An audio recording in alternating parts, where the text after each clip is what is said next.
নমস্কার বন্ধুরা, welcome to soulful tarot channel. চলে এসেছি কন্যা রাশি বা বৃষ রাশির মে মাসের প্রেডিকশন নিয়ে। এতক্ষণ পর্যন্ত মেষ, বৃষভ, মিথুন, কর্কট, সিংহ রাশির প্রেডিকশন করা হয়ে গেছে। মে মাসে তাদের হেলথ, ফাইন্যান্স এবং রিলেশনশিপ কেমন থাকবে এবং চ্যালেঞ্জেস কি আছে, গাইডেন্স কি আছে, ওভারঅল সবটাই প্রেডিকশন করা হয়েছে। এবার আমরা দেখব কন্যা রাশি বা বৃষ রাশি। ঠিক আছে, তো তোমরা প্রে করো যে তোমাদের মে মাসে গাইডেন্স যেন সঠিকভাবে অ্যাঞ্জেল দেয়, তোমরা যেন সঠিক পিক আপ করতে পারো, আমিও যেন সঠিক রিডিং দিতে পারি, সেই এনার্জিতে থাকো। তোমরা এই রাশির প্রেডিকশন নিজের নিজের ডেট অফ বার্থ অনুযায়ী, নিজের নাম অনুসারে এবং যারা নিজের অ্যাকুরেট রাশি জানো যে হ্যাঁ তুমি বৃষ রাশি বা কন্যা রাশি, তো অবশ্যই সেই অনুযায়ী তোমরা দেখতে পারো। সম্পূর্ণ তোমাদের চয়েস। প্লিজ ডিভাইন মেসেজ দাও, বৃষ রাশি বা কন্যা রাশির ছেলে মেয়েদের মে মাস কেমন যাবে। প্লিজ অ্যাঞ্জেল মেসেজ, বৃষ রাশির জন্য মেসেজ। জাগলিং, কনফিউশন, প্রচুর কনফিউশন, কি করবে, ভেতরে প্রচন্ড গুসা, রাগ, জেলাসি চলছে। প্লিজ ডিভাইন বৃষ রাশির মে মাস ওভারঅল কেমন যাবে message. Death, the lovers, 7 of cups, 8 of coins with ace of cups. Okay, death K clarify করো প্লিজ ডিভাইন। এখানে ডেথ কার্ড কেন, প্লিজ ডিভাইন ক্ল্যারিফাই ডেথ।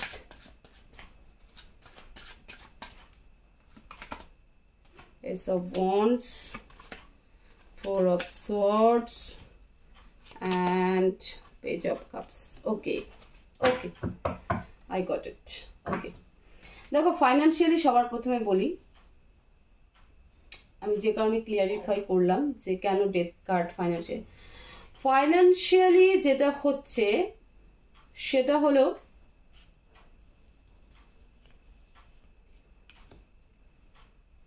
তোমার ফ্যামিলিতে কেউ এমন আছে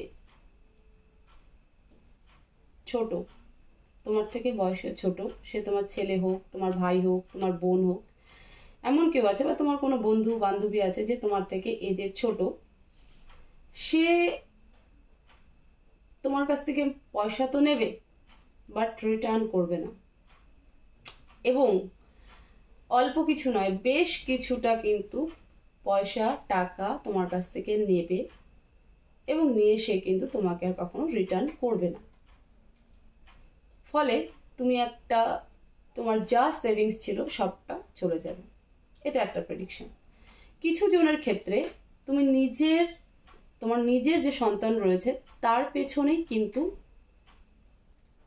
পয়সা যাবে। হতে পারে সে অসুস্থ, হতে পারে তার স্কুল ফিস হতে পারে তার তোমার ছেলে মেয়ে হয়তো বিদেশে কোথাও যাবে, সেক্ষেত্রেও হতে পারে। ঠিক আছে, বাইরে কোথাও যাবে এরকম, যার কারণে ভিসা পাসপোর্ট করতে টাকা পয়সা লাগবে।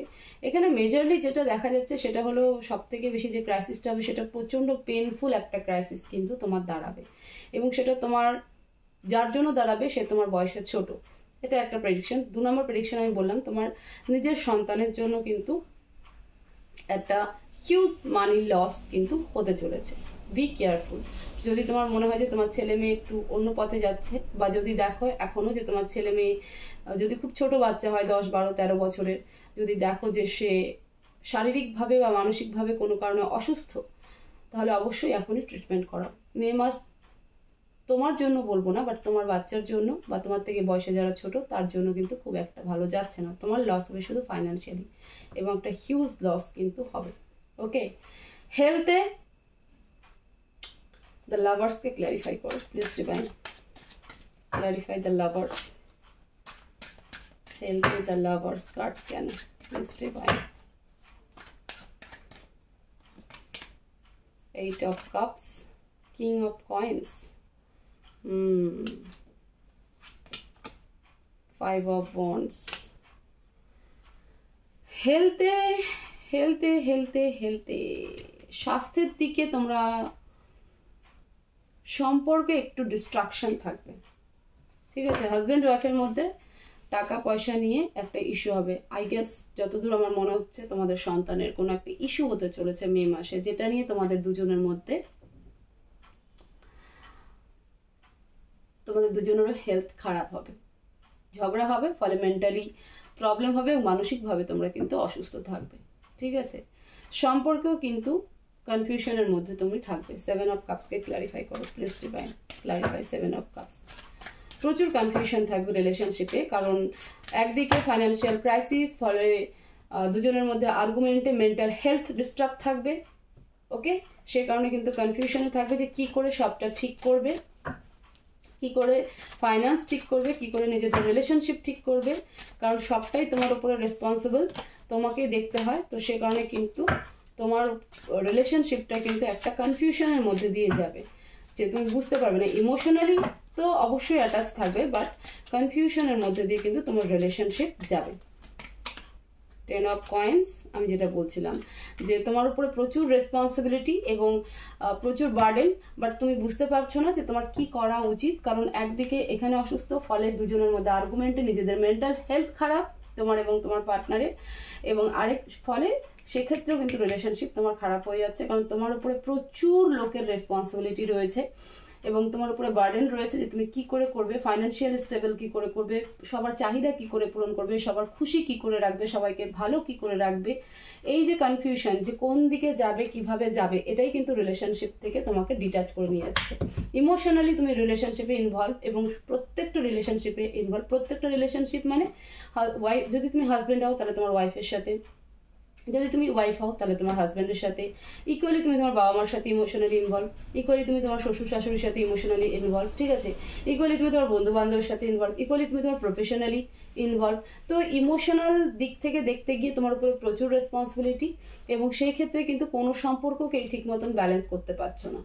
তো যে কারণে কিন্তু মে মাসে তোমার রিলেশনশিপও খুব একটা ভালো থাকছে না। চ্যালেঞ্জেস, নিউ স্টার্ট, নতুন কি করে শুরু করবে, ওভার থিঙ্কিং থেকে বেরিয়ে একটা প্র্যাকটিক্যাল ডিসিশনস এবং ক্লিয়ার ডিসিশনস নিয়ে কিভাবে নতুন করে সব কিছুকে শুরু করবে, এটাই চ্যালেঞ্জেস। কারণ নতুন তুমি কিছুই শুরু করার চেষ্টা করছো না বা করতে পারবে না, দ্বন্দ্বে থেকে যাবে, দ্বিধাদ্বন্দ্বে থেকে যাবে, কনফিউশনে থেকে যাবে। চ্যালেঞ্জেস এটাই যে তোমাকে নিউ স্টার্ট করতে হবে, ফ্রেশ স্টার্ট করতে হবে সব জায়গা থেকে। Financially, health related, relationship related তোমাকে ফ্রেশ স্টার্ট করতে হবে। ঠিক আছে, চ্যালেঞ্জেস এটাই, অবস্টিকল এটাই যে তুমি নিউ স্টার্ট বা ফ্রেশ স্টার্ট করতে পারছো না, বুঝতেই পারছো না যে কিভাবে করতে পারবে। গাইডেন্স দেখবো প্লিজ ডিভাইন, বৃষ রাশির জন্য গাইডেন্স কি প্লিজ অ্যাঞ্জেল মেসেজ দাও। বৃষ রাশির জন্য মে মাসের অ্যাডভাইস কি?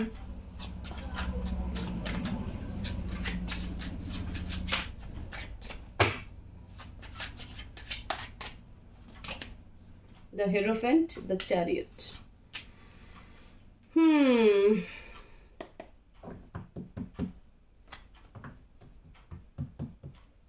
The Hierophant, Chariot, দুটোই মেজর আরকানা। দেখো ডিভাইন বলছে যে শুধুমাত্র রিলেশনশিপে ফোকাস না করে নিজেকে যোদ্ধার ভূমিকায় পালন করো। ধরে নাও যে এটা একটা রণক্ষেত্র এবং এখানে তোমাকে বীর সৈনিকের মতো যুদ্ধ করে যেতে হবে। ঠিক আছে, মুভ অন করতে হবে, কিছু জিনিসকে সারেন্ডার করতে হবে, তো কিছু জিনিসকে মেনে নিতে লাগবে, তো কিছু জিনিস থেকে বেরিয়ে যেতে লাগবে। জায়গা চেঞ্জের একটা ব্যাপার আসছে, যে তোমরা জায়গা চেঞ্জ করতে পারো নিজের জবের জন্য, যেখানে জব করছো সেটা হয়তো তোমার জন্য সুইটেবল নয়, তো তুমি জায়গা চেঞ্জ করলে তোমার জীবনে গ্রোথ আসবে, ডিভাইন এটাই ব্লেসিং দিচ্ছে। ঠিক আছে, তো ঈশ্বরে বিশ্বাস রেখে সারেন্ডার করো, নিজেকে যোদ্ধার ভূমিকা পালন করো, যা হচ্ছে সেটাকে অ্যাকসেপ্ট করে নিয়ে এগিয়ে চলো জীবনে। এবং অবশ্যই যদি কোনো বেটার ওপিনিয়ন তোমার কাছে থাকে বা বেটার অপশন থাকে, বা যদি তোমার জায়গা চেঞ্জ, মানে যেখানে জব করছো সেই জায়গা ছেড়ে অন্য কোনো জায়গা, বা যে কোম্পানিতে করছো সেই কোম্পানি থেকে অন্য কোনো কোম্পানির অপরচুনিটি আসে, তাহলে সেটা অবশ্যই করো, সেখানে তোমাদের কিন্তু বেনিফিটে থাকবে। তো এই ছিল বৃষ রাশি বা কন্যা রাশি মে মাসের প্রেডিকশন। আশা করবো যে প্রেডিকশন তোমাদের অনেকটা হেল্প করবে, আগাম তোমরা অ্যালার্ট থাকতে পারবে। তো অবশ্যই চ্যানেলকে সাবস্ক্রাইব করবে, ভিডিওকে শেয়ার করবে, লাইক করবে। সবাই ভালো থাকবে, পজিটিভ থাকবে। দেখা হবে নেক্সট ভিডিওতে। Thank you so much.